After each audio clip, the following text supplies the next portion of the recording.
All right, we're live. How you doing? Good. How are you doing? Doing good. Uh, all right, so we're going to be talking about abortion. hmm And do you, for anybody watching this, do you want to? Well, I guess we don't need. I was going to say if you want to explain your thoughts on how much of what you're going to say today is based on your own stance versus taking it from various different stances. What are you viewing?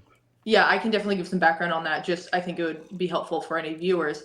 I come from a very, or I try to come from a very neutral perspective. I like to argue both sides. I'm kind of like a natural contrarian, so it's fun for me, and that's what my page is about, which is essentially giving individuals differing perspectives and making people think a little bit. And so I'm not going to really share my opinion. I'm mainly just going to be kind of talking about abortion and different topics and different arguments about that. So, like, if you give me your opinion on something or an argument, I might counter argument, add to it, whatever. That's kind of how I like these conversations to go. Hmm. So, Yeah, awesome. And I'm the same way. And I think if more people had conversations like this, it would lead to more of an understanding about hmm abortion, where when hmm somebody comes in wanting an outcome to be a certain answer, they're not going to be searching for new information.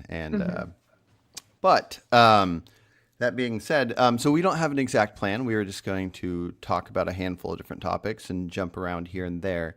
Um, so let's go ahead and start with conception because I think we'll talk from all the different ranges of different positions people hold.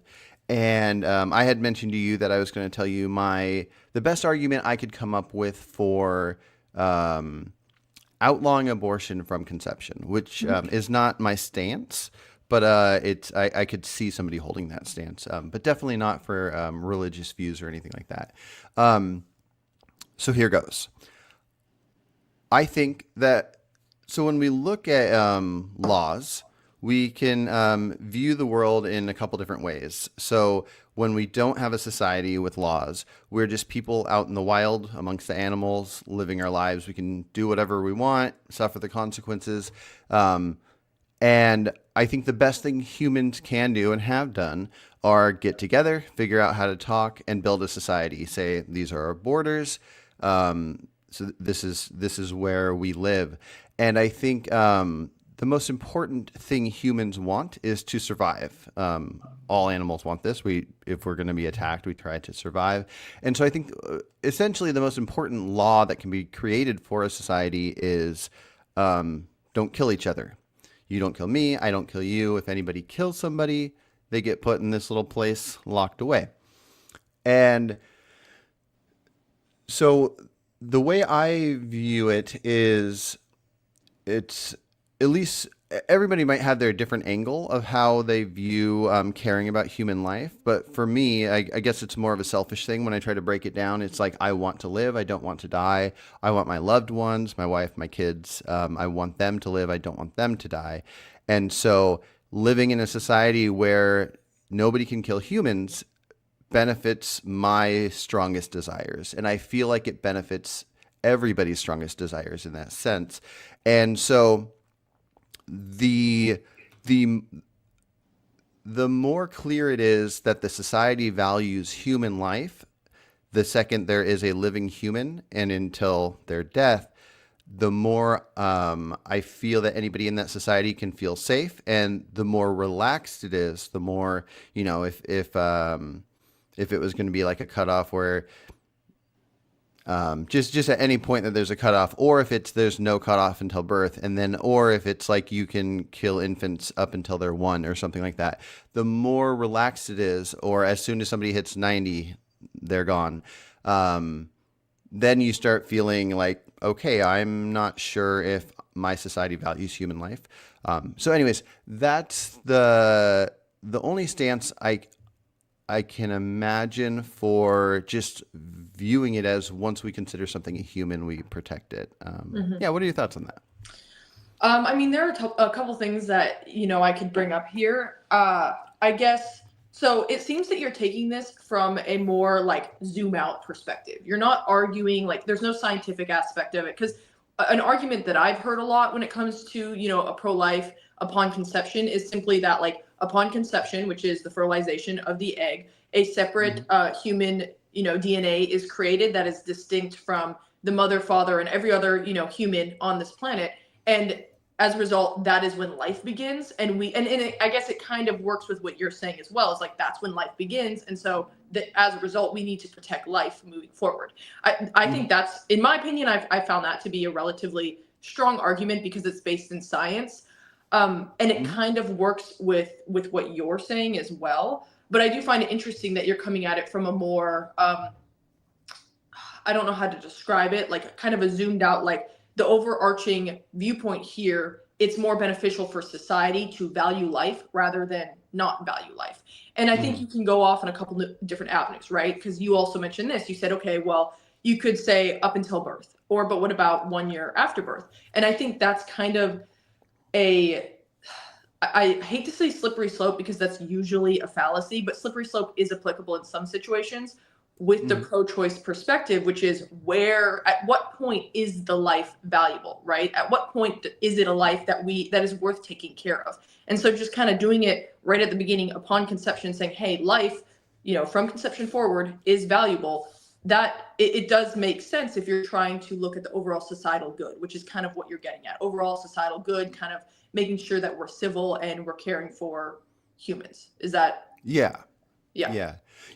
That's right. And I think outside of the argument that I laid out, I think you're right. It's very important that we figure out the scientific look at when does human life begin, and which definitely adds to it because you take the stance that I laid out, and then that only refers to the idea if we can decide when a human's life begins. Which even then, when we can do that, the reason my stance is in a different location is because then we have to look at, is there reason to value or to protect that a human at that earliest stage? What would you say you've looked into it much, and that you think that scientists overwhelmingly claim that human life begins at conception? I mean, that's a hard one because, like, you have people who are like, I'm a biologist in my DMs, and they're like, I'm going to say that this is not a human, right? And I'm like, okay, like, thank you for your opinion, but I'm not going to take somebody just commenting saying I'm a biologist and, this is or is not.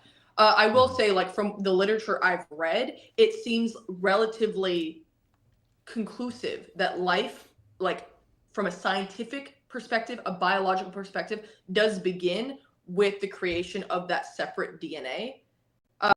But that doesn't necessarily mean that the next jump with that would mean that abortion needs to be illegal upon conception, right? I think there's, and this kind of goes into something that I wanted to mention because it's kind of related to what you're saying. So I have a follower who's made a couple different arguments in regards to abortion, but one interesting argument, and because you said, like, we want to protect human life, like the argument against abortion could be protect human life, starting at conception, all of that.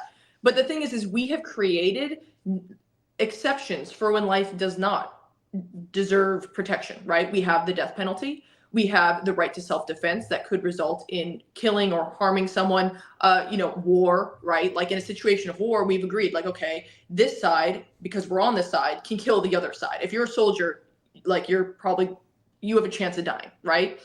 And so we've already created these exceptions. Can we create an exception in the case of abortion where, okay, yes, maybe we can say that life does begin upon conception. Maybe we can say that we want to protect human life, but similar to self-defense, death penalty, whatever other exceptions we have, we're going to create a new exception and say that the right to bodily autonomy is paramount to the right to the life of the fetus in this situation, or up until a certain point, which would be it could be really any point, 12 weeks, 15 weeks, 24 weeks, whatever.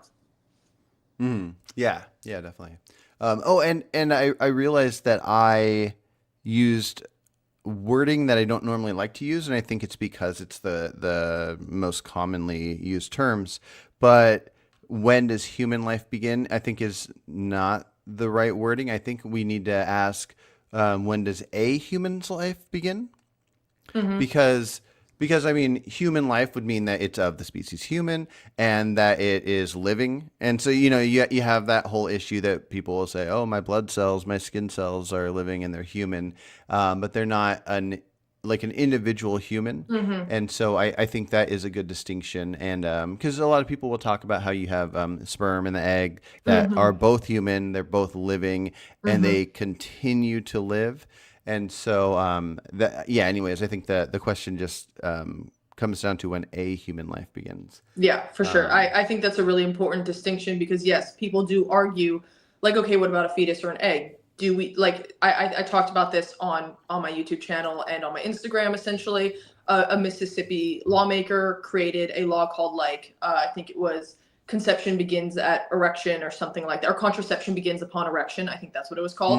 And it was essentially saying like they're going to criminalize, any discharge of semen because that's when life begins. It's the sperm, right? But then the counter argument to that would be, okay, yes, but a sperm does not have, it is not moving towards it. The potentiality of sperm becoming a human being is a very, very small amount of potentiality. Whereas the potentiality of a fertilized egg to becoming an adult or a child or whatever, going through birth, the whole birthing process, is a relatively strong potential hmm in Yeah. comparison. hmm So, yeah, that is an important distinction to make because that is an argument that has been made and discussed in politics. Yeah. Yeah. Um, all right. So, I guess we can move on to the value side of things. Well, actually, I'll hand it over to you. Do you have, I know we talked about a list that you had. Do you have a thought experiment or an argument or a place where you would like to hop to next? I mean, there are a lot of different things we could talk about. So I was like reviewing some stuff this morning just to kind of prepare, and I came across a thought experiment that I have not fully fleshed out. So, hmm like, forgive me if it's like totally silly, but I thought it was very interesting, and went into a couple different areas that I thought were interesting, like positive and negative rights. And I was like, Okay. ooh, this would be cool to bring up, and I'd love to hear your thoughts on this. Yeah, let's do it. Okay, cool. So I was kind of looking into, like I said, the difference between positive and negative rights. And, I can explain that positive rights being, or I'll start with negative. Negative right is like the right to life, right? I have the right to life. Therefore, you cannot impede on the status quo that is my life. You can't kill me. That is a negative right. A positive right is more like something that gives you the right to change the status quo, right? And so those are the two big differences. And here's the hypothetical. So essentially, let's say like you own a ship and your job Mhm. is to, move packages or boxes from, one dock to another or like across the sea, whatever. You own a ship and you have all these packages outside your ship, all these boxes. And you load the boxes onto the ship. And then you get on the ship and then you are 3 miles off the coast, you're in deep water and all that. And you find out that there is a homeless person that fell asleep in one of the containers now on your ship. And Mm. what do? You put him on the ship. He did not purposely do that. He was just sleeping in a container. And he didn't have a right to sleep in the container necessarily, but he just kind of fell asleep in the container. You put him on the ship. Now he's stuck on the ship. He has a right to life. Do you have the right to throw him overboard? Because it wasn't his choice to be on your ship. You put him there, even though neither of you consciously did it, right? And so I Yeah. think I found that to be very interesting. So obviously there is a flaw to this, as there's a flaw in every thought experiment when it comes to abortion, because it is so hard to find true parallels. The hmm flaw, or one of the flaws, being that like you didn't take any actions to encourage the homeless person to be in the container, whereas one could argue that in a case of abortion, you encouraged the creation of the fetus by engaging in sex with the knowledge that a potential consequence is that you would become pregnant, right? hmm So we're just going to put that to the side. I want to put that caveat in there. But I do think it's an Yeah. interesting idea of what a positive and negative right is. And in that situation, if you could just throw the man overboard. Yeah, yeah. That's very interesting. Because yeah, similar to the caveat that you pointed out, my first thought was, is the container he went into, is that private property? Therefore, he entered something that he wasn't allowed to anyways. It doesn't affect it too much, but the same thing could go for if he just went onto the ship to sleep, and then what would there be an issue if you did something accidentally because you didn't know he was there? So like if that ship was actually going to be destroyed, so you were, let's say that when people are done with their ships, they just light them on fire, random. But if you just lit it on fire and then and then you realize, oh, there's a homeless person in there because he's running out on fire and then he falls over dead, I would say clearly you didn't do anything wrong because you didn't even know he was in there and it was your ship and you're just burning your ship. But yeah, once you know he's there, you're out to sea. Can you throw him over? And I think what's also interesting about this is because kind of the argument I was reading about is a lot of people argue the fetus does not have a right to the woman's body, right? Okay. And then the pro-life side says the fetus does have a right. You could make the argument that the fetus does have the right to the woman's body because the woman engaged in sexual intercourse, potential consequence, whatever. She signed up for it, whatever. But then you actually could then, to counter that, you could say, actually, maybe the fetus doesn't have a right to the woman's body. Nonetheless, does the woman have a right does she have the positive right to change the status quo of the fetus in her womb and have an abortion? And I think this is kind of similar to that, whereas the homeless man does not have a right to be on your ship, but does that give you the right to throw him overboard? Yeah, that is so fascinating. I thought it was a pretty cool thought experiment. I was like, oh, this is interesting. I'd love to talk about this. So I think what it would come down to, because every time we look at a situation, we have to look at the circumstances and figure out what makes sense. And so similar to like I'm sure you're familiar with the situation with the cabin boy, and they're out to sea and they're deciding if they're gonna... Actually, no, sorry. I thought you were going a different direction when you said cabin. Can you please... No.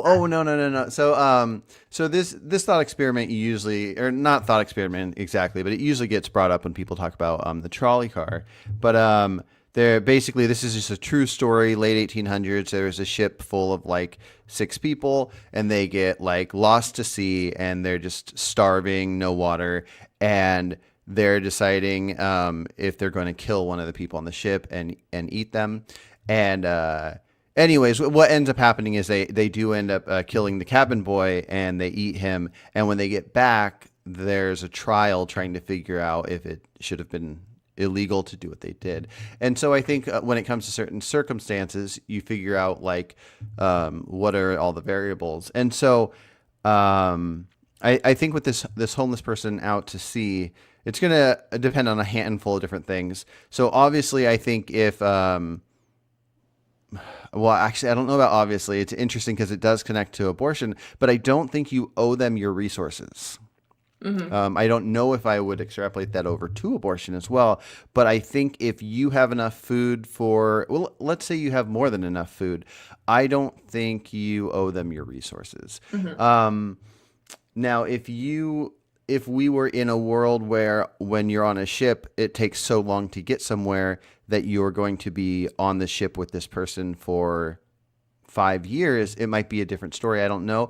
I would say that if both people are from a certain country, that what I would think would be reasonable within that country is that if you discover somebody on your boat in this situation, let's say, and you were only going to be out to sea for 1 week, and let's say you could detain them as well.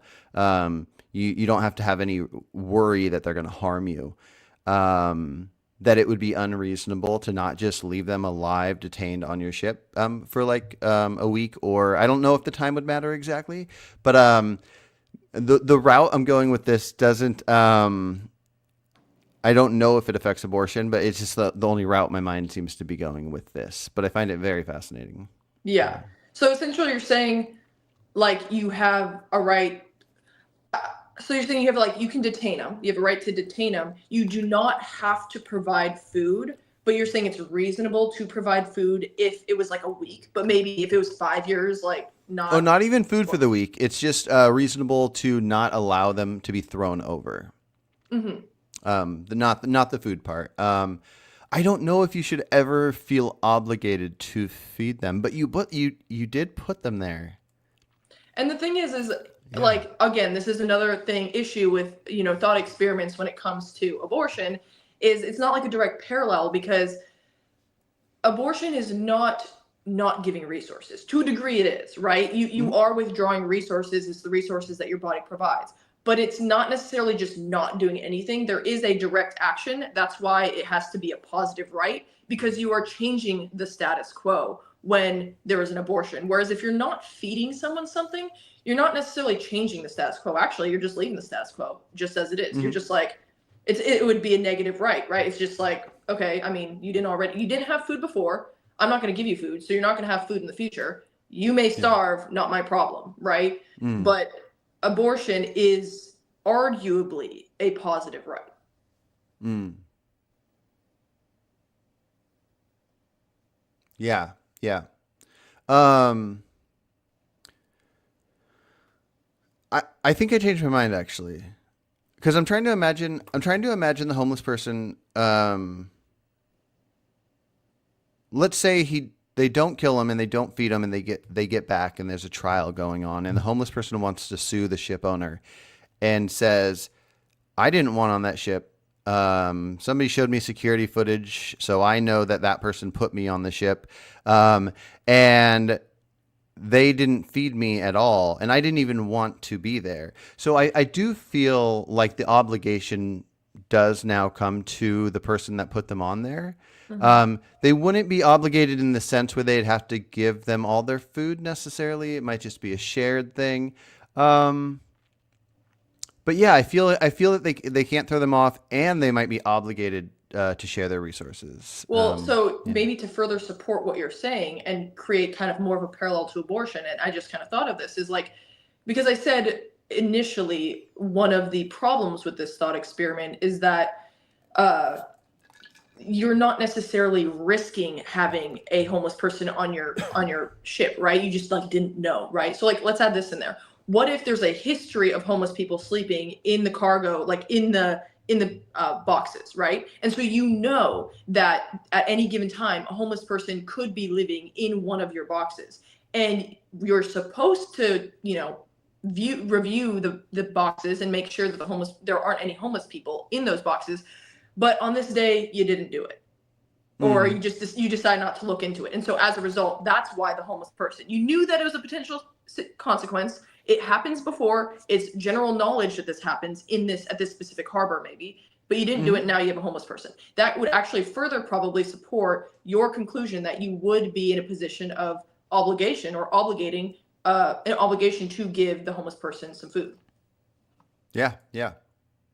Yeah, and I think not that we need to, but if somebody is talking to somebody about something like this, and the person's more persuaded by, or not persuaded to have a certain answer, but to think about it more thoroughly by certain like ages and stuff like that, you could imagine that there are containers, let's say totes, outside of somebody's house, and they have a bunch of books in them. Some of them are empty or whatever. And somebody's like dragging these into their house to stack them up in their house. And some neighbor kids are playing hide and seek. And some 5-year-old neighbor girl gets inside of a tote to hide. And we'll just say pulling the tote, it feels like a tote full of books. But somebody pulls her into the house and these other totes or whatever.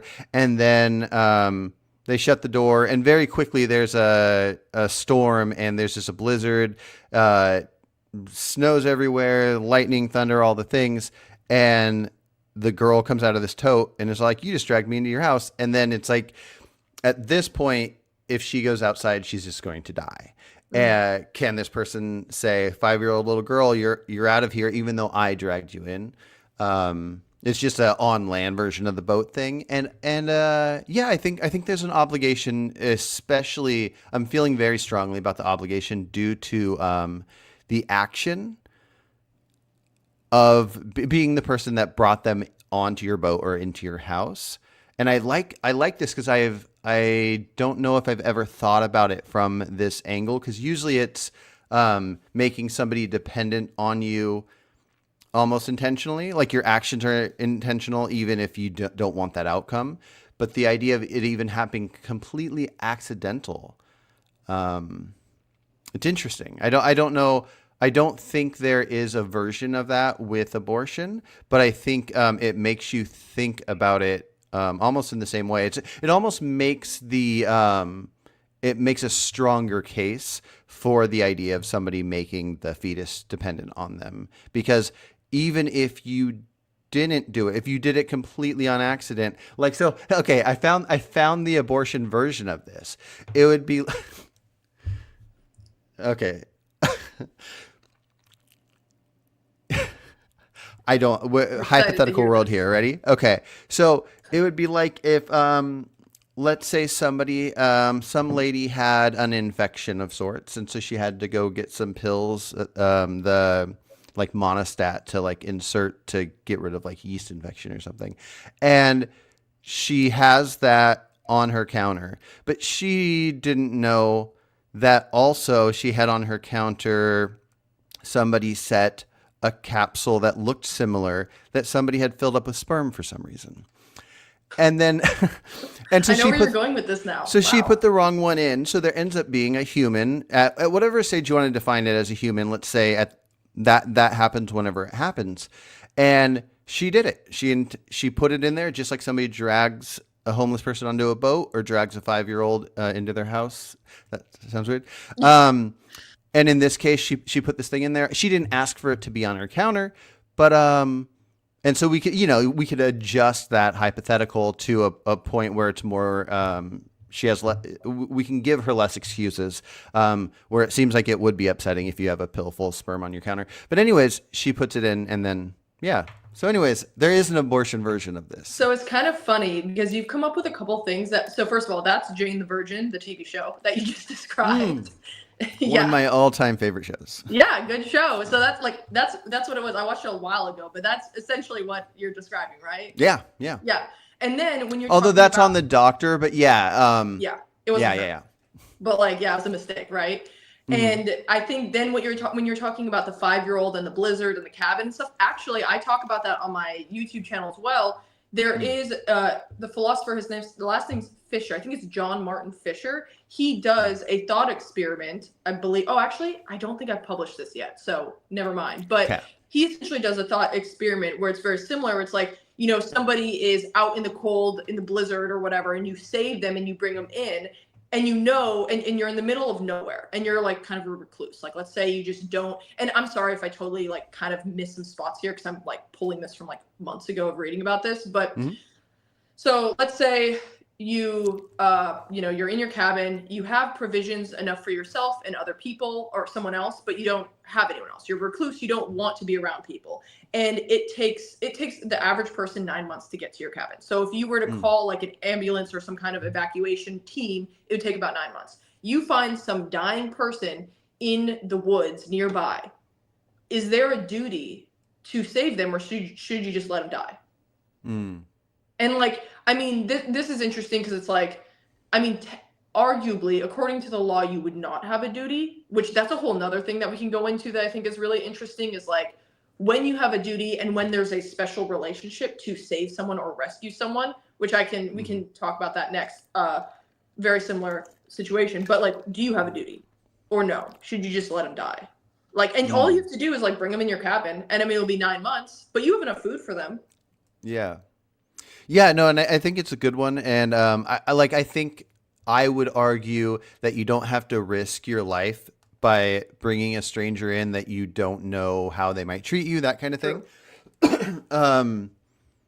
But I thought the route you were going to go with it was that you invite them in, then are you allowed to kick them out type of thing, like once you invite them you can in. do that too. And I've heard another one that's similar to that as well, where somebody has an infant, whether it's their own or not, doesn't really matter, because a lot of people will say that you don't owe your resources to anybody. If it's inside of you, you don't owe it anything, and once it's outside of you, you could put it up for adoption, or you can just decide you don't owe it your resources, especially your own bodily resources. So if you have a 6-month-old and you have breast milk and you have endless amounts of food, the baby can't eat any of the food, but the baby can have breast milk, and you're snowed in this cabin for 9 months. Do you if the people show up and the baby's dead and it's like, what happened? Be like, oh, I just didn't want to give it my breast milk. And that was like the honest answer. And we knew those facts. Would that be acceptable, type of thing? So yeah. So that's interesting because I've thought about that as well. From the perspective of the pro-choice perspective, arguing Mhm. that like, okay, they don't have, the fetus does not have a right to your body, right?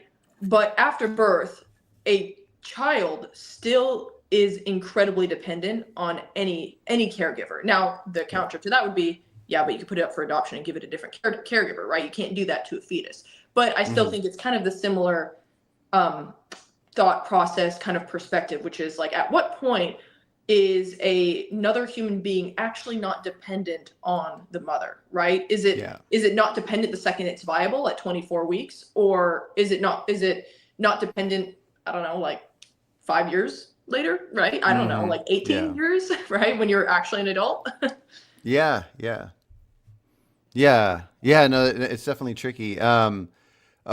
So I know you don't want to share your stance on abortion, so I'm not going to ask you your stance on that. Mhm. But what would your stance be just on this element? So if you were trying to persuade, let's say you were a senator and you were Mhm. trying to persuade the rest of Congress, to vote a certain way and give your arguments for it, if it's hard when somebody doesn't know something's a law. So if a lady let her 6 month old die, and didn't know it was a law, then it's kind of complicated. But if you were going to put the law in place so she could know in advance, if she's allowed to not feed it or not, do you think that it should be illegal to let a 6 month old die because you were trapped in this cabin and you could have fed it, decided not to feed it, but you're also trapped in the cabin, so you can't put it up for adoption? Or I guess it's 6 months, so it would be foster care. Yeah. Yeah, I think that should be illegal. Okay. I mean, I think you can come at that from a couple different perspectives. If you want to allow abortion, but also still think that that should be illegal, you could just come at it from it is no longer inside the woman's body, therefore it's not necessarily a complete fight between bodily autonomy and the right of the fetus. There is an aspect of bodily autonomy, right? You do have breastfeeding, but it's not the same as quite literally an entity being within another entity, Yeah. right? And it doesn't have the same consequences or potential future problems as having something inside your body. In addition, and this is kind of interesting, when a fetus is, still in the womb, there's a lot more to be considered rather other than just medical aspects of it, right? There are Mhm. legal parts of it as well. There is the fact that you will be financially Well, can I providing. pause you for a sec? Mhm. Because I wanted to bring up one more thing that's separate from the womb thing. So Mhm. I just didn't want you to say that and then to backtrack really quick. So let me say one thing really quick. Because somebody in chat was asking, is the woman with the milk the child's mother, or did she otherwise agree to take care of the child, or is she just stuck in there with the baby? And that gets answered by the follow-up question I was going to ask you. So you said that you do think it should be illegal to let the baby starve, and that was with it being her baby. So now the next thing I was going to ask you, which will answer this person's question, is there's the mother, and then another mother. Sorry, not a mother. There's woman A and woman B. Woman B has a 6 month old. They're trapped in this cabin. Woman B dies. Woman A happens to have breast milk in her. And then, but she doesn't have a baby. But the baby of the lady that died is there and is 6 months. Does your opinion change at all if this is a Yeah. complete stranger that she can feed with her breasts? Yeah, I mean, that's really hard. Honestly, both of them are hard. And I answered quickly the first one, but I'm just kind of like, Mm-hmm. it's really hard to consider both of these. I think one could argue that if it was your own child, you signed a contract. I mean, not literally a legal contract, but there was a Mm-hmm. societal contract that you signed up for when you decided to give birth to that child, right? And so you have a special relationship. And this is part of the law, is the creation of special relationships. And when you have a duty to rescue someone, right? Like, I can walk past somebody and see them drowning in a puddle next to me, and this is like ethics 101, and I don't have a duty to rescue them. I don't have to rescue them. But if Mm. there is a special relationship between me and that individual, I may have a duty to rescue them. And that is why parents have a duty to take care of their children after they're born, right? Is a special relationship. And so I think that special relationship is what would determine whether you have that duty or not. And so in a situation of that is my child, there is that special relationship, therefore is a duty. Now, in a situation where it is somebody else's child, that's where it gets really hard, because morally, people are going to want to say, yeah, you still have that duty, right? Like, that's really painful to think about, that you just let a 6-month-old die when you have the ability to save them, and you're like, no, I'm just not going to do it. That's hard to swallow. That being said, you then have to look at the implications of a law that says you have a duty to take care of somebody else's child, even if that child does not have a special relationship to you, right? And so if it's like, are you saying that this child is like random, like not related to me, just totally random? Correct. Yeah. I think that one could argue that you would not have a duty in that situation Okay. legally, because of the potential repercussions of, if you were to create a law that created that duty, what else would you be forced to do? In this specific situation, that is heartbreaking, but it's kind of similar to, parents don't have a duty to give their child a kidney if they are, if they have a failing kidney and they're going to die. A parent does not have a duty to give that child their kidney, because you're going to force somebody to essentially undergo an extreme surgery to remove a kidney to give to the child. Again, icky, doesn't feel good, morally painful, but consequences of having a law in the government telling someone what they can and can't do with their body, absent a special relationship, even in a kidney situation, actually, there is a special relationship. It's hard. Yeah, yeah. Somebody was asking about a clarification on the word duty, because different people might mean different things. Would you say you're using it synonymously with obligation?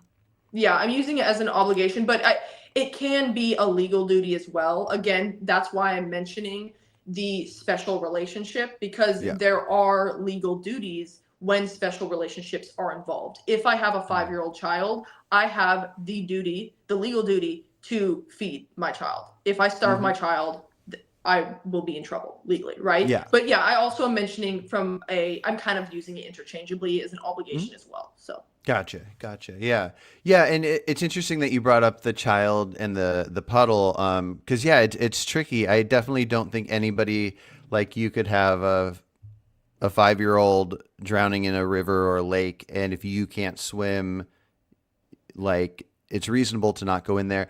If it's something as simple, like, let's just say everything is caught on camera, so we can see, like, this is what this person could have done, and we see everything, and there's just a toddler that fell into the puddle and they're drowning, and the only thing any adult would have to do is just reach down, lift up, and it's like a 30-pound kid or whatever. Mhm. I had always assumed that would actually be illegal to not do. I don't think there's many things that people should feel legally obligated to do. Like, they shouldn't have to jump into a lake to save anybody. But I would say something like the puddle one would be a legal obligation. I would want it to be a legal obligation. If you open your door and there's a baby in a basket or something, I think a minimal legal obligation would be quick phone call and say, there's a baby here, come get it. Or if you see that baby, shut the door, and then the baby just dies there, I would personally want there to be some kind of a legal obligation, especially with, like you were saying, with when it comes to children, people, that can't take care of themselves. Whereas if there was a dying person on my street and I were to walk outside and see them, and the only thing I had to do to save their life was to pluck out a beard hair, I don't know if I should be obligated to pluck out a beard hair, like, legally. Morally, I'm an asshole. Nobody should talk to me. But yeah, when it comes to infants, I guess I have a different, like, not a soft spot. It's just yeah, I don't know. Yeah, But do you think with the puddle that you should be legally obligated to at least, if you're not capable of lifting up like 50 pounds or 40 pounds or whatever, fine. So maybe a 100-year-old person couldn't do it, maybe. But should me or you be legally obligated to pick up the toddler? So essentially, I mean, first of all, you're saying children are in a specific special category and they have different rights, different protections, all of that. And that in turn puts a duty upon us as adults because of that category is kind of what you're saying.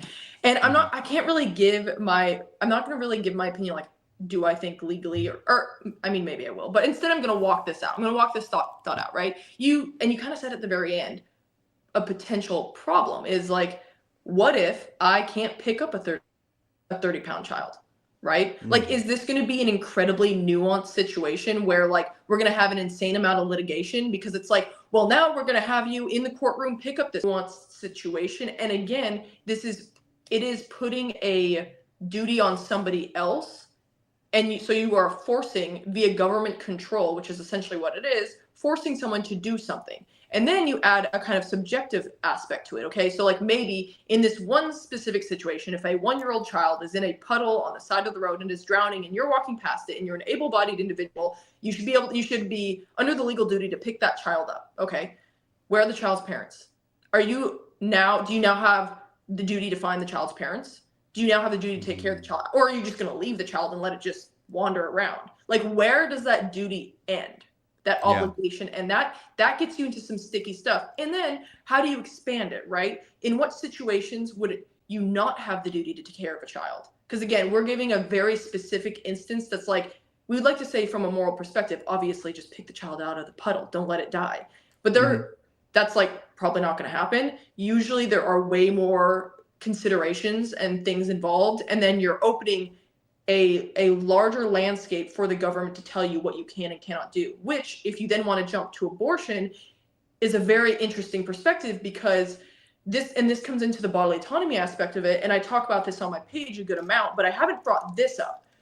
But when you have the government involved in deciding whether a woman should or should not get an abortion, or legally can or cannot have an abortion, where does that government intrusion or control stop? Because similar to what we were saying earlier, there are really no true parallels between like pregnancy and anything else. We can do all the thought experiments in the world. There really is no true parallel.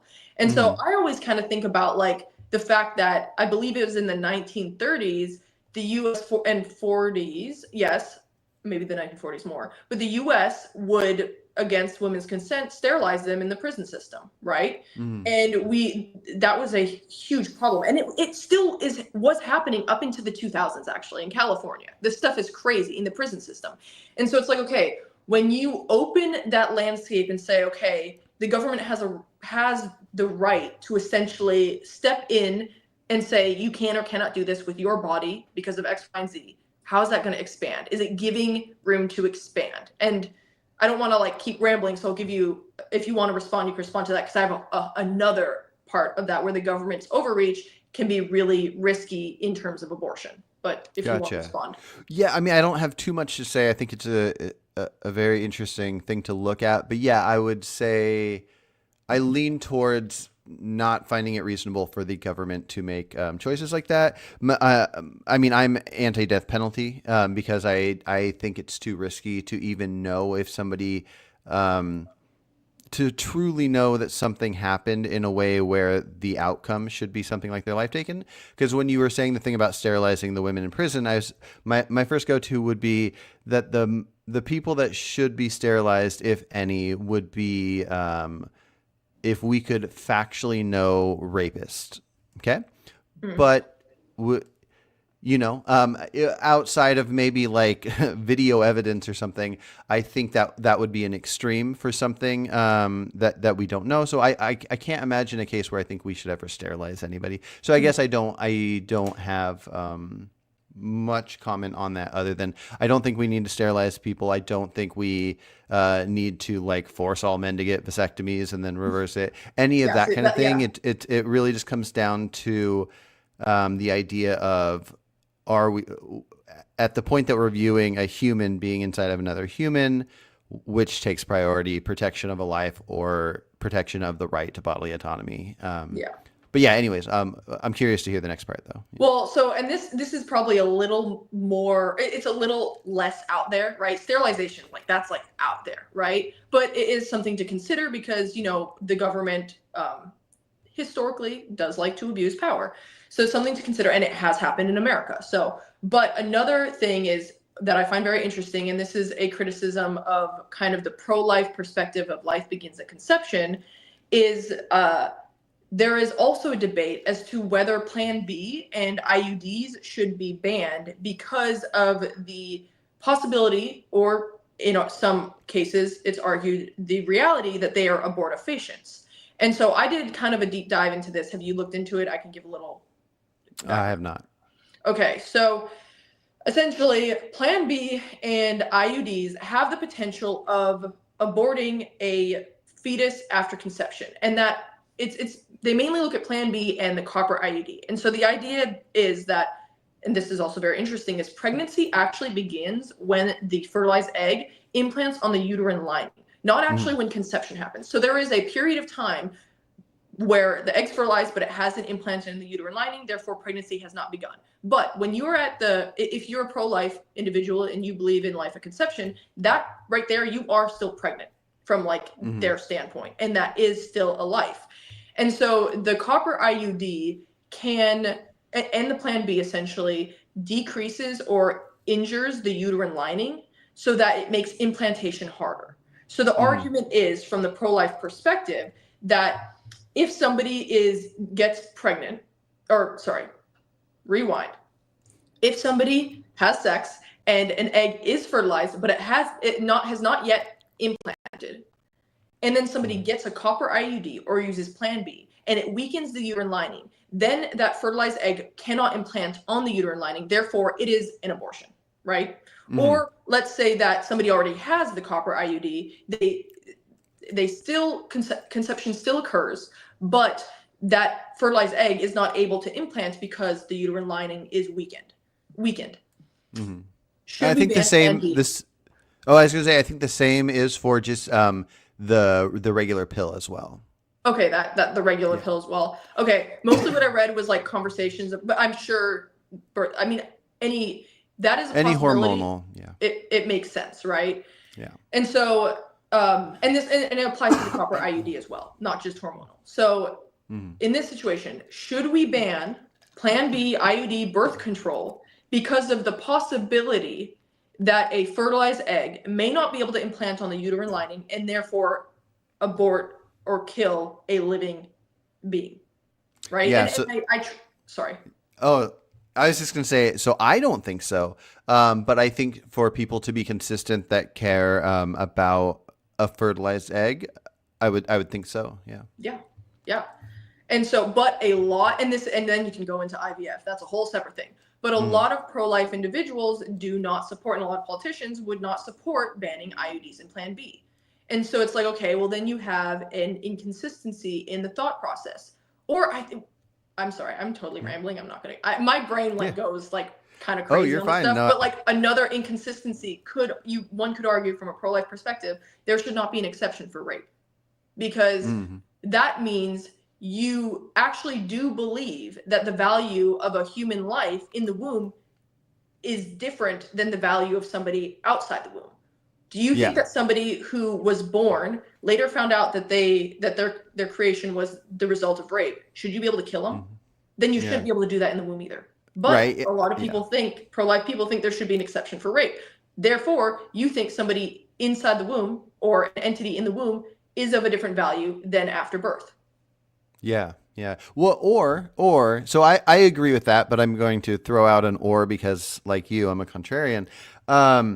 You can have a value. Let's say that there is a certain type of value from conception on. You just any amount of, once you are a human, up until you're born, you give that a certain value, and you also give bodily autonomy of a person a certain value. So let's say the value you give the unborn is a 5 and the value you give bodily autonomy is a 4.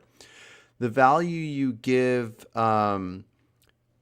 someone on their choices, including when it comes to being raped or whatever, you could give a 6. And so you don't necessarily value the unborn from a rape case less. You're just because with abortion, you're always deciding between like the problem with abortion is there's no way around it. You are deciding if you're giving legal protection to this unborn or if you're giving bodily autonomy rights to the woman. And so I think it's I personally, well, I don't know. But anyways, yeah, that's my only way around that is that you're choosing where your values lie. I mean, and it's similar to the the life of the mother being at risk. It's like at that point, if somebody says that they choose the life of the mother over the unborn baby, they are truly saying that they value her life more. And not, I don't know if that means they value the life of somebody that is an adult more, or if they value somebody that just has previously been born more. But we're talking about people that value the unborn, and they oftentimes will value the woman's life more. So it doesn't mean so similar with the rape situation, that unborn human isn't valued less, just like the unborn human that the mother's life's at risk isn't valued less. They're just finding a different value higher that exists somewhere else. Yeah. So just to reiterate, so I understand, you're saying, like, let's say you have the life of a human at a 4, a 4, and you have bodily autonomy at a 3. Therefore, in the vast majority of cases, abortion is immoral and should be illegal. But if you include rape in that situation, suddenly the bodily autonomy plus rape shoots it to, let's say it's a 6. Therefore, abortion should be allowed. But if the unborn child is birthed, that is a product of rape, you no longer have bodily autonomy in that equation. So unless yes, the bodily autonomy is gone, but somebody's value, I mean, anybody can have different values.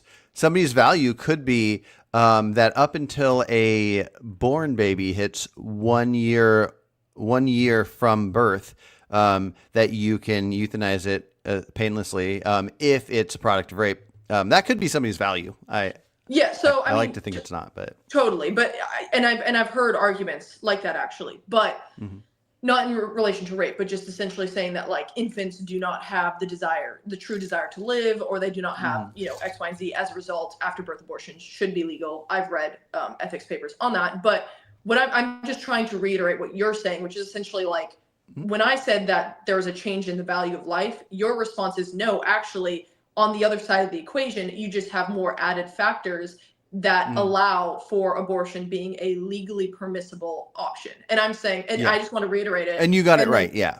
I think that's a great response. And that makes like complete sense. And I'm really glad you said that. Okay, cool. Awesome. Hey, I realized, do you have maybe 20, 25 more minutes? Yeah. Okay. Because I do have a thought experiment I wanted to bring up to you. This is one that I created. I kind of view this as a response to Judith Thompson's violinist argument. But I don't know why I mentioned that, because you don't have to keep that in mind while you listen to this. Now, most people wouldn't entertain this thought experiment the same way most people wouldn't entertain like the human seed pods. If something gets too unrealistic, they don't like to. But when it comes to people that are willing to entertain these, I'm very curious to hear, because like we talked about the ones earlier with the boat and various different things, there's a couple issues here and there with most thought experiments. I would be curious to hear your answer to this question, and then also if you see any holes, and maybe I can make this better as I go. I've been adjusting this kind of as I go. I had written it down, but I'm just going to get away from that and just say it. Okay. Cool. You ready? It's a wild one. Yeah. Okay. So in this world, humans have cupboards in their stomach. So you can just like open up this little door and there's a cupboard there. It's that simple. There's nothing else to that. Easy. Also in this world, have you seen Honey, I Shrunk the Kids? A long time ago. Yeah, okay. I think it's better when you can visualize that movie for some reason. But anyway, so we got a shrink ray thing in this world as well. And so you got person A, person B. Person A, well, let's just say, okay, person B is shrunk down to however many inches. They're small now. Um, Person A opens the cupboard in their stomach. They take person B, they put them in their stomach against their will. Okay. And then person A puts on like an astronaut helmety thing, gets in their spaceship, they go out to space. They're in space. And so the question now is this person that is in their body, and so all of these are going to extremes. They don't factor in most of the issues with abortion. But just looking at this individual simple case of you put this adult human that's already experienced life, they're all the different things, they're sentient, all the different things. You put them in your stomach, you did it, you go out to space, you have your space helmet on, and now the question is, are that you legally allowed to open that door? And so the reason, well, anyways, are you legally allowed to open that door? And I guess this doesn't need to be said, but the reason that it's out in space is because that person will die, Yeah. and they didn't choose to be put there. And you can add in factors if you want of like that person has to stay, like the person with the helmet on is staying in space for like a month or whatever. Or you can say 9 months or whatever. None of that part matters. What it really comes down to is there a bodily autonomy element where that person can say, I put this person in here as me, but I want them out. There's no surgery. I don't have to give birth. It's just a simple open the door, pull them out, or leave them in. There's no added things about the person's growing and harming their body. So it's just focusing on the making somebody dependent on you, and if you're allowed to, and not even to kill them. That's an added factor, because I think there's a huge difference between killing and neglect. And so this is, we could view it as killing, or we could just view it as door opening and neglect. But what is why? So instead of answering your question, I'm just going to say some things first, because this is very interesting. Why am I opening the door? Because you want to. Like that's the answer you would give in court. Whether the person wants to have murdered that person or not, I think it's just the idea. I mean, we could say something like, you realize now that the inner walls of your cupboard are being tickled or something. It could be the most minor inconvenience. But I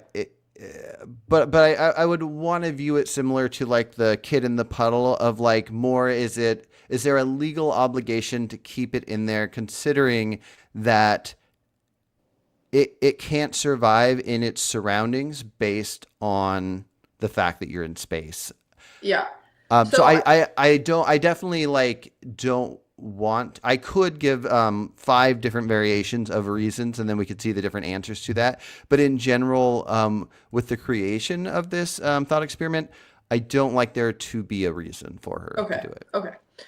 And I mean, a lot of people who are pro-choice argue that there should not have to be a reason. It just, I want to, is all that is. The only reason why I was asking is because I was just taking into consideration intent, right? Because you're saying your intent is not to like murder this person, not kill them, right? But like, so what is the intent, right? That's kind of what I was getting at. But what I find interesting about this thought experiment, that I think a lot of thought experiments kind of miss, and this one does not, and it's something I've thought about, is it's taking into consideration almost like the consent of the person, the mini person, right? Because something I've thought of when it comes to abortion is like, well, did the fetus give consent to be like created and put in the situation of being in a womb and dependent on a mother for its life? Like, when you think about it, like, that's kind of like a crappy situation to be in, right? Like, you're like, okay, well, I'm just dependent on this person, and I just really hope that they let me out eventually. And that's kind of what you just did, right? Like, you were like,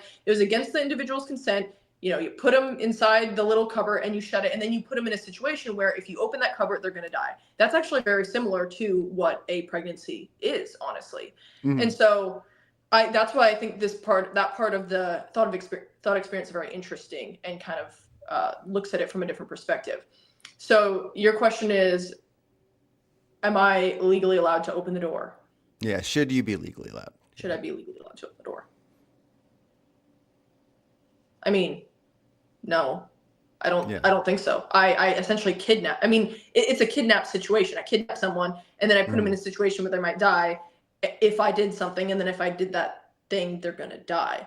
I Yeah. think where you could then counter it, if you, from a pro-choice perspective, and this actually goes all the way back to our initial thought experiment with the homeless person, is you could try argue and say, okay, that's an adult human. A homeless person is an adult living human that has already been birthed. The mini Mm. person that I put in the cupboard is an already adult living human. And you can say, from a pro-choice perspective, a fetus is not equivalent to, the adult Yeah. human or after Yeah. birth child. Which is why because I think when I debate or discuss abortion with people, like from two different perspectives, like if I'm challenging somebody that is using their own perspective, um, I like to go to the furthest extremes of what becomes almost easy to answer and then work your way in. Yeah. Because without doing that, you don't know the extent of somebody's values. And so with this, like I've had a handful of people answer this that they're allowed to just open the door and let you die. And I don't know if they're doing it because they know that, I That's don't know. the I think some people get worried with hypotheticals that they're putting themselves in a trap, so they don't answer honestly. Mhm. But yeah, once somebody answers honestly, then you can just take it and you can start working toward, okay, when does this value happen? What if you did this with a 1 day old, or what if it was a baby, a 1 day old that was born a month early, and then you'd say, okay, well, what if you magically took a fetus out of like so you're figuring out where the different values lie, which is kind of why I like to the further I can make it away from pregnancy, the more likely somebody is going to see their values in it. Mhm. So yeah. I completely agree. And honestly, that's why I paused so long before answering, is because I was thinking out like the result of my answer, right? If I were to move it back to abortion.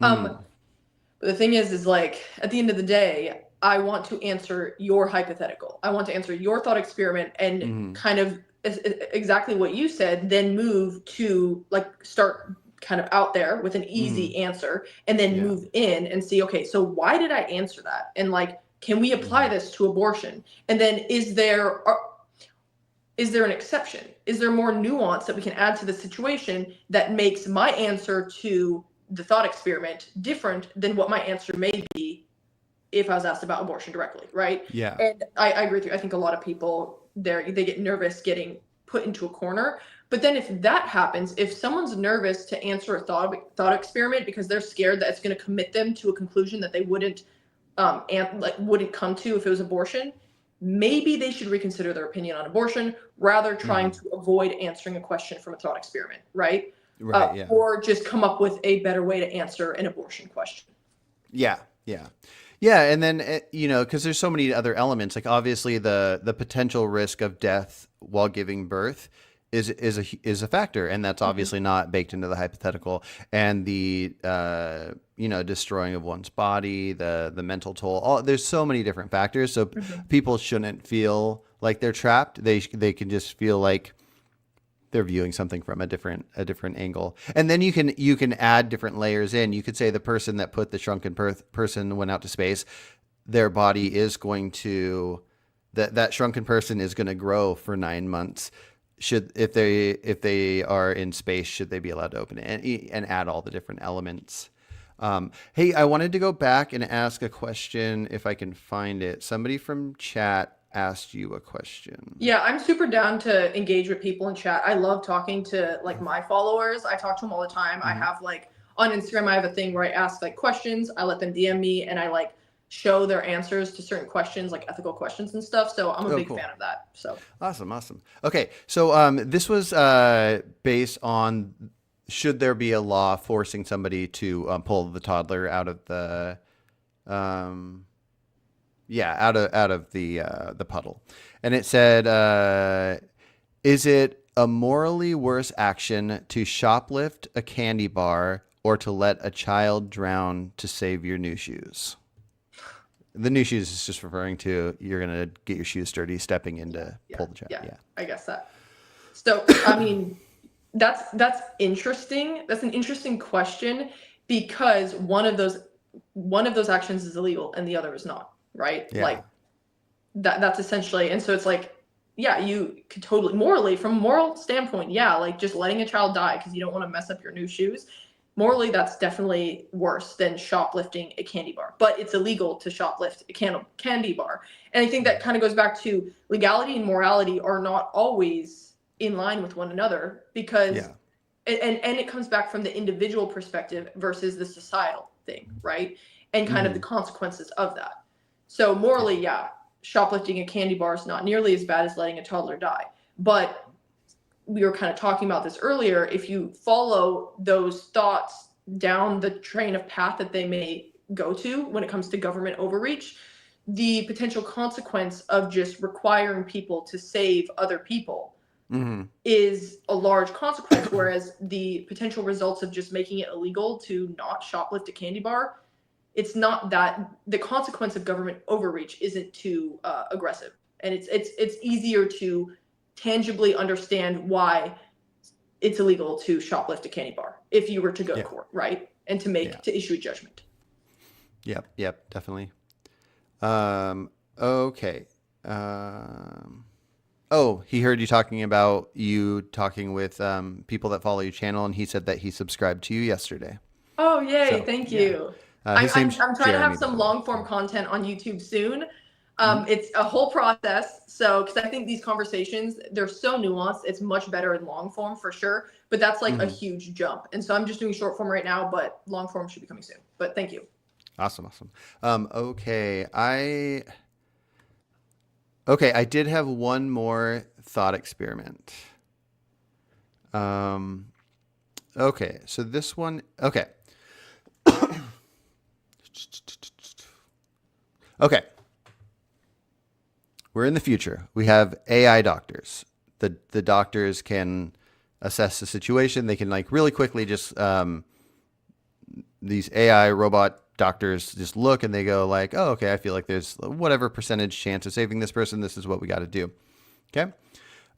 We have an emergency room, and for some reason, even though it's AI, there's only one doctor working. It's a bad idea, but that's what we got. Okay. Um, there's two men in the at the ER, and in front of this AI doctor, I'm only having this be in front of a doctor because the idea of these actions, knowing what happened, might affect it. But anyways, person A stabs person B. Person B is just an innocent person. Person A just wants to stab person B. So he does this, okay? So person B, in self-defense, stabs person A back, okay? They're both stabbed. They're both dying. The AI doctor can assess the situation and has a pretty good thought that there's no way to save both. If they start saving person B, who's the innocent person, the initially stabbed person, if they start saving person B and then afterwards attempt to save person A, once they save person B, they're going to have a 5% chance of successfully saving both. Okay. Mm-hmm. No matter what, one person will live, but Mm-hmm. possibly two. So Mm-hmm. there's a 5% chance of saving both. If they go the other way around and they start saving the stabber, and then after they save that person, then they go to save the innocent person, there's a 10% chance that Mm-hmm. they will be successful here. Yeah. So part of this is figuring out things like if two people show up to an emergency room and one has a swastika tattoo and the other doesn't, but the one with the swastika tattoo needs more immediate help or whatever. Like we don't factor in all these other things. Doctors save people. Would you Mm-hmm. say that AI doctor, how we program it, that in our society, it's best to do, which approach is best to do? Okay, so the approach I'm going to recommend is not the approach I personally like, but I'm going to Okay. recommend it because this is why, and I will explain why. Yeah. I think it would make most sense for the AI doctor to save the stabber. Or, Yeah. yes, save the stabber. Mhm. Wait, I'm sorry. I need to make sure I'm Yeah, essentially, person A, that the non-innocent person. Yeah. essentially save the non-innocent person. because if we were to program the AI to save the innocent person because of the actions of the non-innocent person, we would also be programming AI to be the jury, judge, and executioner. Yeah. So you essentially would be putting an entire judicial system, legal system into the AI in a split moment. And I think the risk of that would be, I mean, the risk of that would be very high. And we have the judicial branch for a reason. We have lawyers for a reason. We have innocent until proven guilty for a reason. And so I would be incredibly uncomfortable, programming that into the AI. That being said, personally, obviously, I'd want to save the innocent person. But Yeah. Gotcha. If we could somehow pause it and then find out in the future, let's say there's no death penalty in this society, where it could almost be decided by a jury and all that stuff, and then the action of the saving can take place. I guess the main question is: do you think that that doctors, and in this case an AI doctor, should not discriminate when it comes to the choice? I think, Like separate from the judge, jury, executioner part. I mean, the thing is discrimination, being able to discriminate in a situation, or okay, sorry. When you're mentioning like being able to discriminate, are you saying essentially looking at two people and saying this person has, because this is another ethical kind of conundrum that I find interesting. It's like, okay, I have limited resources, person A, person B. Person A has a 60% chance of living, person B has a lower chance of living, and essentially saying like, which one do I put my resources towards, the person with the higher chance or the lower chance? Obviously you're going to say the higher chance. That just makes more sense. But then you can add additional considerations. The one with the higher chance is 90 years old. The one with the lower chance is a 2-year-old. You know what I mean? Stuff like that. The one with the higher chance Oh, is... my hypothetical is just about to get there, actually. Oh, okay. I forgot to mention that it has like 4 parts. Oh, okay. Good to know. But so there's going to be a 90-year-old in there. But yeah. Okay. So I guess my question is, when you're saying discriminate, are you mentioning discriminate based off of like an analysis of who's most likely to survive, or discriminate as in someone has a swastika? Yeah. So let's say one of the two people was a previous murderer. They murdered not in any justified way, but for whatever reason they went to jail for their amount of time and they're rehabilitated, and then the other person is just an angel and they donate to starving children and all this stuff. So the example with the stabbing in front of them, yeah, it's a very good point. The judge, jury, executioner thing throws a wrench in it. But just if you know, like, okay, this person did this action. Is there anything that you think should make a doctor make a decision to go the route that's less likely to save more people because of what they did? Yeah, I don't think that the doctor should be allowed to discriminate. Okay. Sorry. Well, I was just going to say that because that adds a whole element of subjectivity that is just incredibly dangerous to have in a practice like that. And I also say this from the standpoint of, I am a lawyer and I'm not allowed to discriminate either. You know, so I'm general counsel for a startup, but I consider being a public defender, right? If I had decided to be a public defender, I could have defended people who committed murder, rape, stealing, neglect of children, all of that kind of stuff. I still believe that under the legal system in America, we should give them proper counsel. And if they end up not going to jail, that's the prosecution's fault. That's because they didn't have the necessary evidence. And that's upholding a very important right to make sure that there isn't government overreach in the potential of putting people who are innocent in jail. And so I think that I'm coming at it from a standpoint of, there is a higher obligation that is dictating whether we can and cannot do something. And I would prefer to not include or add subjectivity into a situation like that. And if you were to allow a doctor to discriminate, that would be a lot infusing subjectivity and kind of really hurt the overall medical practice. Yeah. And then I'll add in, so the next step was the 90-year-old. So one of two people show up Neither of them have like a bad background or any of that because we've discovered, neither of us think that that should happen. But two people show up, one's 20 years old, 190. And same thing where they're going to have the better odds of saving both if they start with the 90-year-old, but there's a good chance that if they start with the 90-year-old, the 20-year-old will die. Yeah. Do you still go for the whatever the better odds of saving more people? Yeah. That's a hard one. Probably the thing is you just have to create a rule and then you just have to make sure everyone follows it. So in this situation, probably the rule that the most lives saved would be best rather than being able to say, oh, the 20-year-old, because then again, you're adding there is some subjectivity that you can add that I think is allowable. But in this situation, it's like, okay, what about a 28-year-old? What about a 30-year-old? What about a 50-year-old? Like, how are you doing that calculation in your head? Yeah. Okay. So we're almost done. It's a couple more elements of it. Okay. So now you have a 25-year-old woman and somebody brings in a 1-day-old infant. Same thing. It's the same situation where if you start with saving the 25-year-old woman, then there's a 5% chance that you can save both. But if you start with the 1-day-old infant, then there's like a 10% chance you can save both. Do you start with the one that gives you better odds of saving both?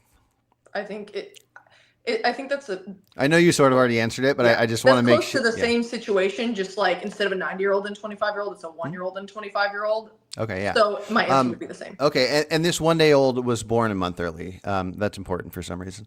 Okay, and then so the next case you have is a pregnant woman who's let's say 8.5 months pregnant. So gestation wise, this, not that it matters, but I'm just saying it for the sake of fun.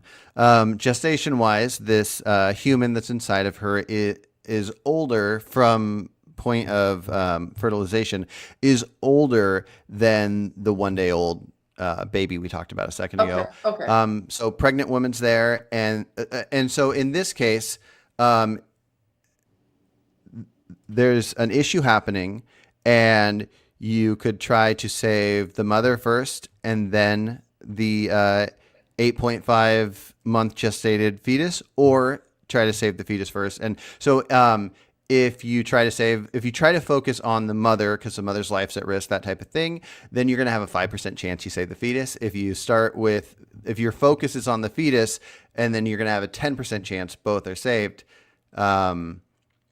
But there's a good likelihood if you try to save the fetus, that mother's going to die. What's your answer, and how is it different?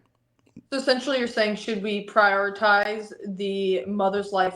The question's kind of coming down to whether you should prioritize the life of the mother or the fetus.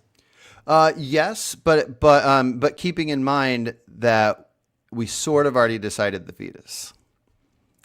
But if not, I'm curious to see how. Because the idea is that there's two humans and you're figuring out who to save and the odds. The calculation, when you got the 1-day-old right here a couple feet away from the 25-year-old, the calculated odds are they make you start with this one. And so if you just move that one inside of her, and then it's the same odds, exact same odds, you have a better chance of saving both if you do a focus on you save the baby and then the mother might die. Do you answer that one differently? That's super interesting because because general practice would say you should focus on the mother. Yeah. But statistics are saying you should focus on the fetus. Mm-hmm. And the 8.5-month-old could live outside the woman's body. So even under Roe v. Wade, if Roe v. Wade was still happening, an abortion may not be legal, depending on the state.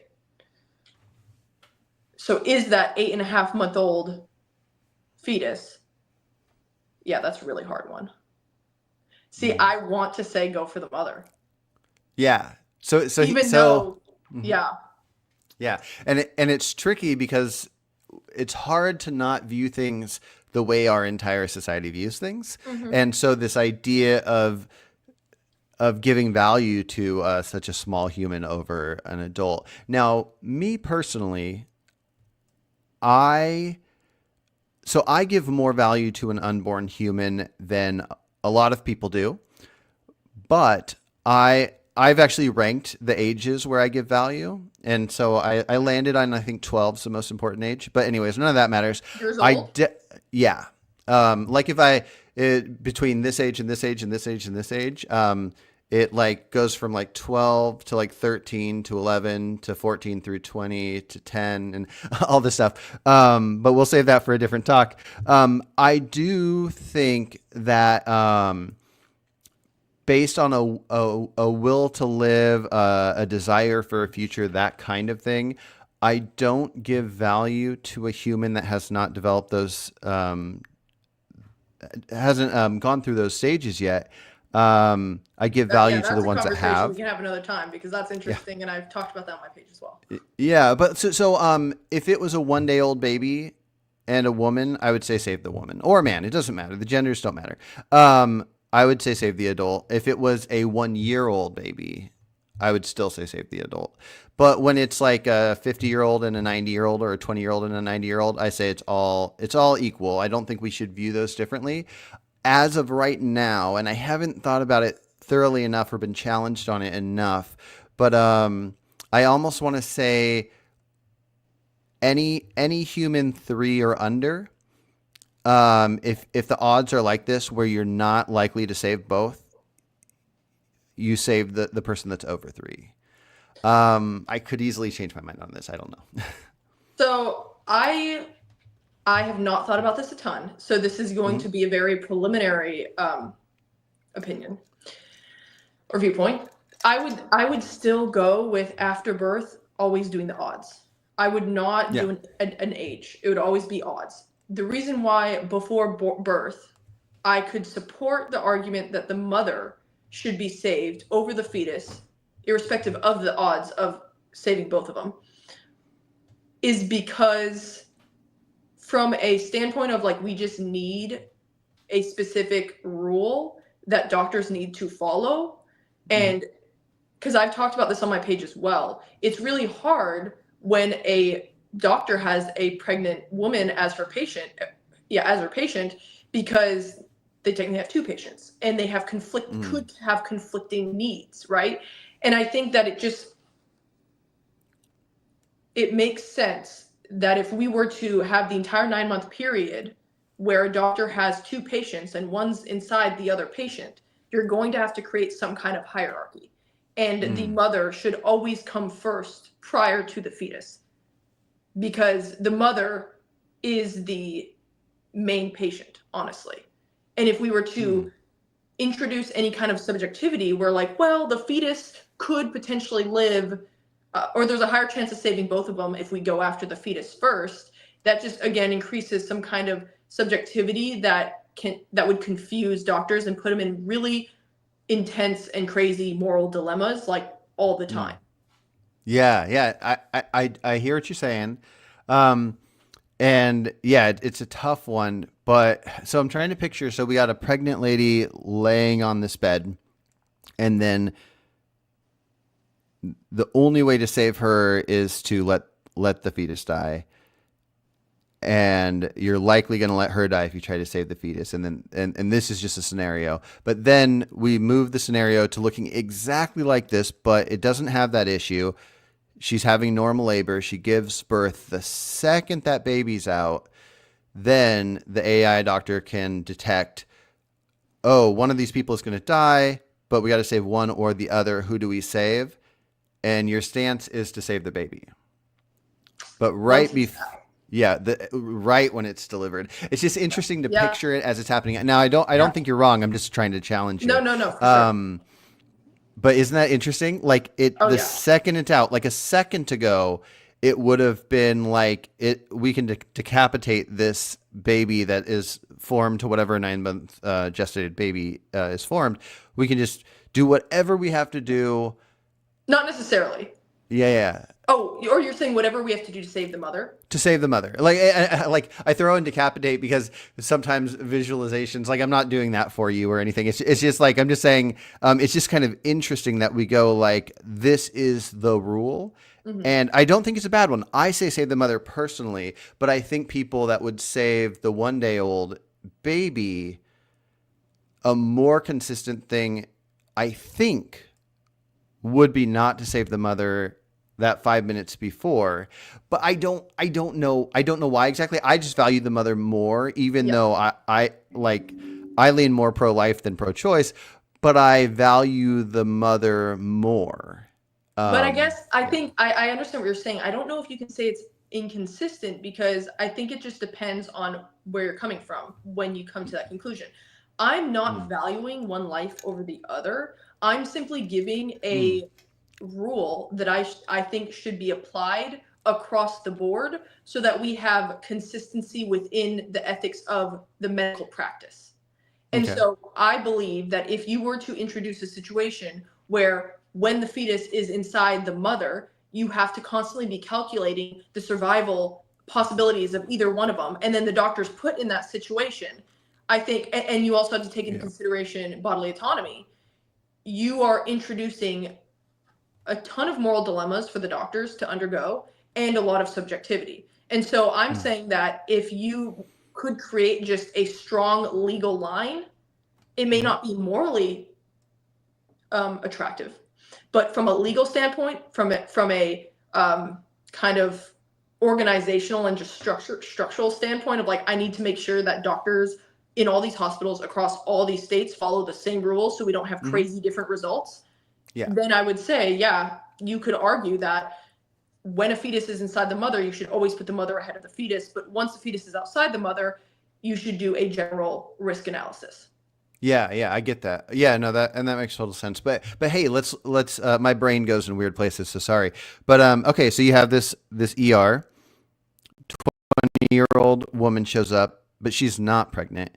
And then instead of having a 1 day old baby that we're deciding, which one to save or whatever, let's just say a woman shows up that is pregnant and she dies. So she's dead. And just for sake of hypothetical, we can say for any given amount of time that's needed, we'll say that the baby can survive a little bit of time inside the pregnant woman. So AI doctor evaluates and goes, okay, I can cut this baby out, I can do this or whatever, and it's the same statistics where it's or the same odds. So you start saving this 25-year-old woman, and then you have a 5% chance of saving this what we would call approximately a 1 day old baby, except it's just still inside somebody. But it's inside a dead person. Or if you go to save that 1 day old baby that's inside of a dead person. I'm not using loaded language to try to persuade anything. I'm just that's just where my brain's going. But or you can go there and then you have a 10% chance of saving that woman. So if you go to cut that baby out, there's a good chance. It's almost likely that 25-year-old woman is going to die. But it's yeah. Anyways, does that change it? The fact that it's inside of a dead pregnant lady? So that's interesting because like I kind of see where you're getting at. Is it the fact that it's a fetus that changes things, right? In that it's inside someone, and I'm gonna say no, Okay. because or wait, so maybe I'm saying yes.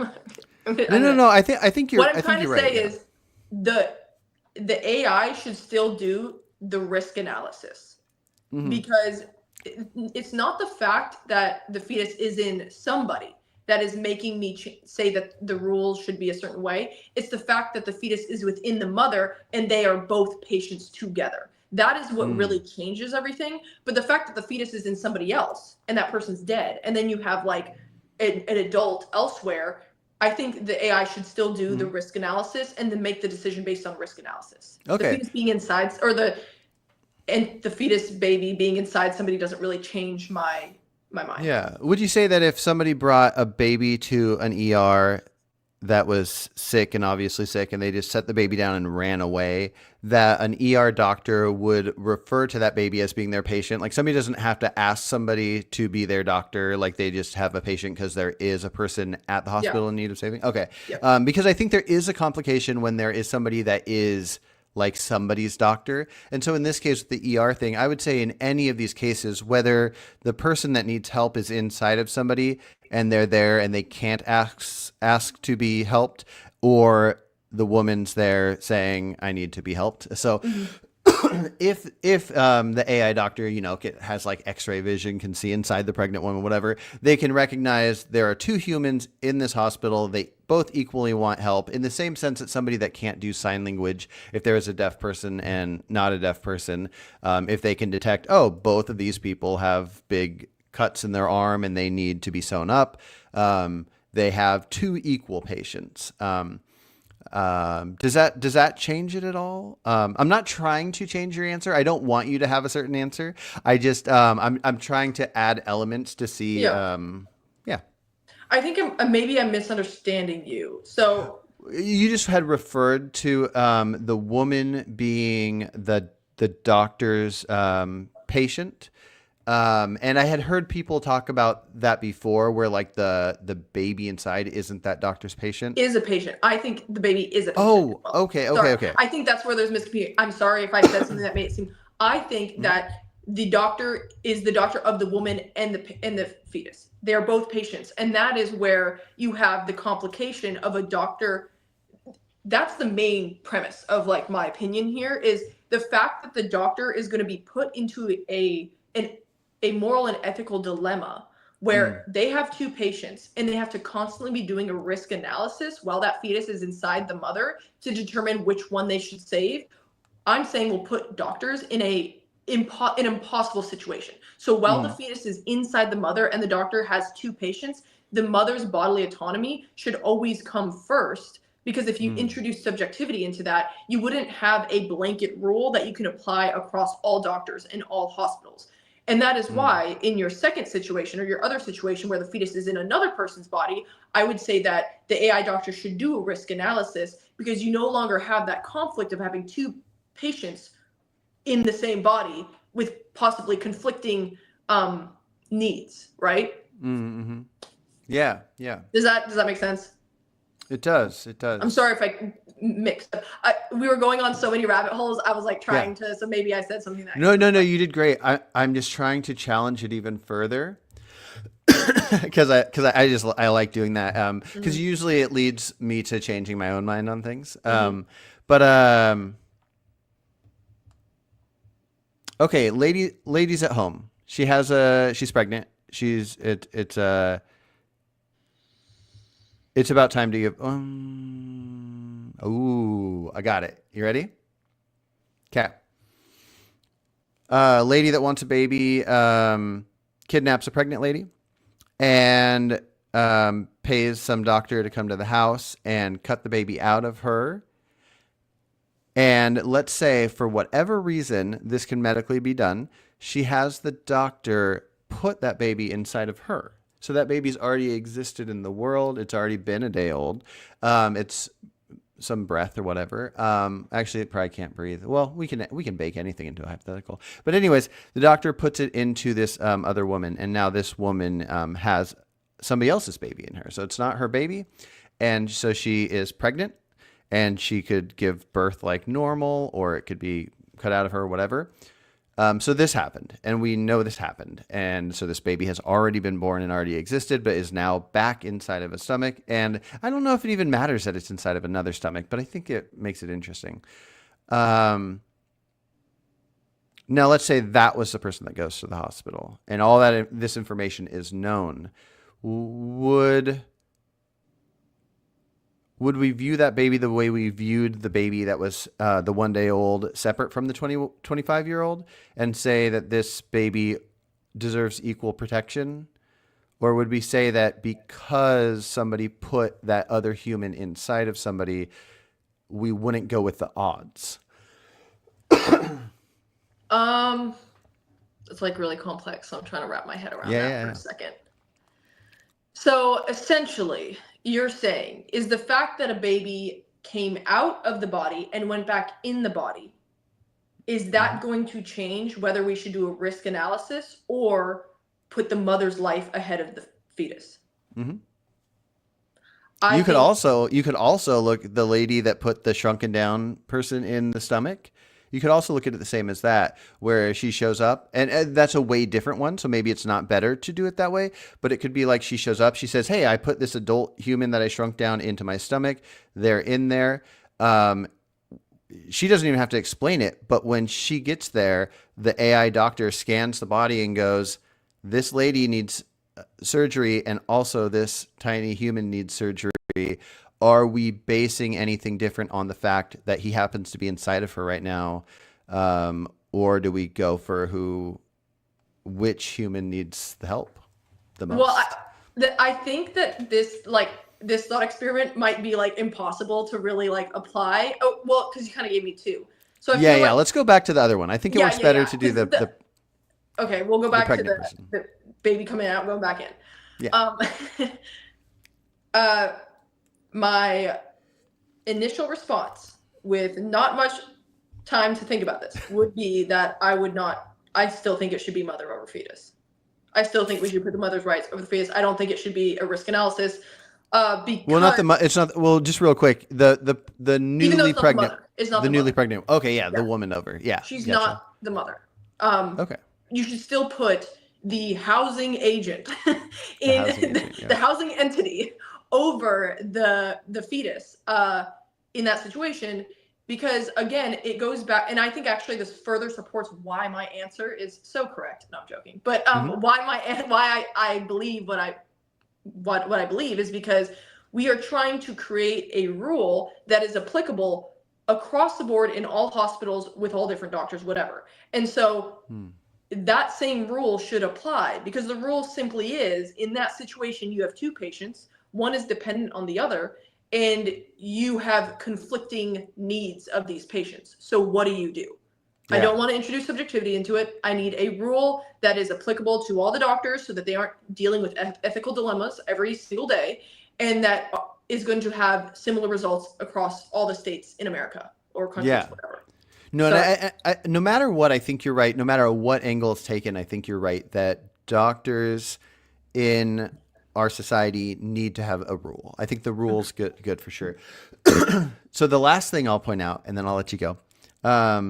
When we had the scenario in the ER where it was a 25-year-old lady and a preemie that was 1 day old, and the decision was to save the preemie that was 1 day old. If when those two are there, and let's say the 25-year-old overhears that that's the approach they're going to do, and they know your take on it, or let's say the take that I agree, it's just like off the top of your head right now. Let's say that's the take for the society. She could be like, "Hold on 1 minute," grabs that little preemie baby and runs outside, calls her friend up and says, "Can you put this baby inside me real quick?" Guy like just cuts her open a little bit. And it doesn't even have to be in the uterus. It's just under the skin. We'll make maybe she used to be super overweight and now she has extra skin flap. Yeah. And then just puts that baby in there, and then she walks back in and be like, "Oh yeah, the baby's there. But anyways, who are you saving again?" Does the calculations. Oh, never mind. And isn't that interesting? Again, I'm not trying to change your mind. Isn't that interesting? No. Yeah, I mean, that is interesting, but again, I think that's where you get to the point of thought experiments are helpful, but it gets to a point where it's like you create like a what if, to the point where it's like, okay, like that is such a nuanced and impossible situation. But I do think that's interesting. Like, if that was possible, we would be setting up a society that if you just stuck another injured person into your abdomen, you would take precedent over the other person, and they would save you instantly. That's essentially what the society that we are creating. Yeah. Well, and part of what makes me, maybe subconsciously, part of what makes me go with saving the woman over even the 1 day old baby is there's something that feels weird about, like, why would we want this brand new baby to exist in this world without its mom? Like the mom could make other babies, but it's like, if there's a pregnant woman and you save the baby and not save the mom, then it's just such a weird idea. Yes, To do that. you Yeah. are projecting your own perspective on that child's life onto the child and making Yeah. a decision for it, right? Maybe the Mhm. child grows up and is like, I'm really sad that my mom died in the ER. But because I'm so, like, if we just want to just keep going down on the whole projection thing, but because I'm so passionate about women's health, I'm now like an amazing doctor. You know what I mean? Like, or maybe at the end of the day, I would say that it's completely irrelevant as to whether the child has a good or bad life. Yeah. Because again, that's adding more subjectivity into the situation. We should just do a risk No, analysis. I agree, which is why I think that in the same case where the initial one where you have somebody stab somebody and then you save the stabber before the innocent person, it's a sad idea, but that's how I think our society should be structured. Yeah. And then the same thing goes for all of this other stuff. I'm unsure at what stage I would value either very young or unborn. As much as an adult, but yeah. Mm-hmm. Anyways, yeah, I love this stuff. Very interesting. Super interesting conversation. Thank you for Yeah. having me on your show, on your YouTube account. It's awesome. I love having these conversations, and I love when people like make me think and all of that. It's very fun. So Awesome. I will have links to where people can find you in the description. Is there anything you want to say about where people could find you if they're not looking at links? yeah, well, you can find me on my Instagram account. It's at Crafty Thinking, Crafty with a K, because my last name is Kraft, like the cheese. And you can also find me on YouTube, same handle, Crafty Thinking. I also have TikTok, but you can check that out if you want, if that's your preferred method. But mainly I'm on Instagram and YouTube. So. All right. Well, good talk, and hopefully we'll talk again soon. Yeah, I hope so. I would love to have another conversation like this. It's super fun. Awesome. All right. Take care. See ya.